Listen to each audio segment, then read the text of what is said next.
দাঁড়াও তুমি কাজটা করলে কেন চাচা কি করেন তুমি আমার ঢেক করে ফেল দিলে আমি এমন হইতে যাচ্ছিলাম। তুমি বলো কি?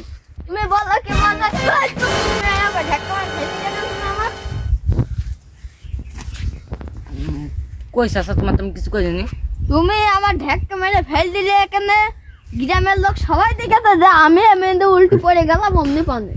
আর তুমি খুকা আমি তো তোমার ঢেকা মারিনি। তুমি আমার ঢেক্কা মেরেছো। আমি বলছি মারিনি। আমি বলছি তুমি মেরেছো। আমি বলছি চাচা তোমার মারিনি।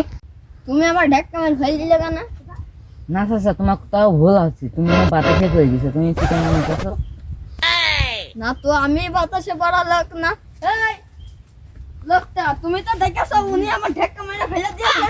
হ্যাঁ হ্যাঁ এই দেখ একটা বড় সাক্ষী কেউ নেই। এই এই চাচা দেখেছে তুমি আমার ফেলে দিয়েছো, এখন তোমার কি করা উচিত? চাচা তুমি তো দেখেছো কিটা ফেললো কিটা ফেললো না। ও ফেল দিয়েছে আমার না বলো। এই লোকটা খুব মিথ্যে কথা বলে। এটি আমার আছে বাপু, আমি তোমার ফেলিনি।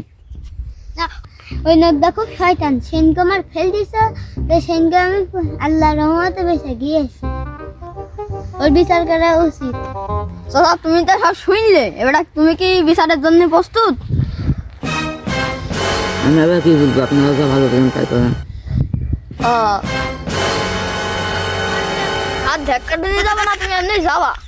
বাপ তুমি আর একটু সম্মান যাবো, আমি তোমার বউ, তোমার হাত ধাক্কা দিয়ে নিয়ে যেতে মানে আমি নিয়ে যাচ্ছি।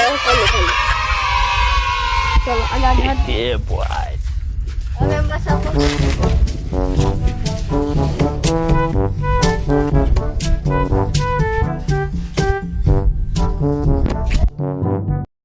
তাহলে বিচার শুরু করা যা। হ্যাঁ নাও। এই বিচারটা তুই না আমি, তুই তো আমার দামই দিলি না। ও তাহলে তুমি শুরু করো। শুরু হোক।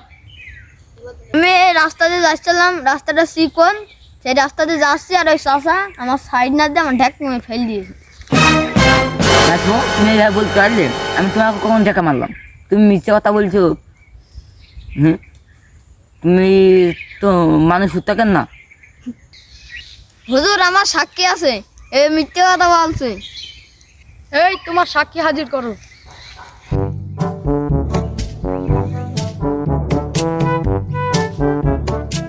হুজুর ও একদিন আমার ফেল দিছে, দেখেন দাদার দাঁতের অবস্থা দেখেন।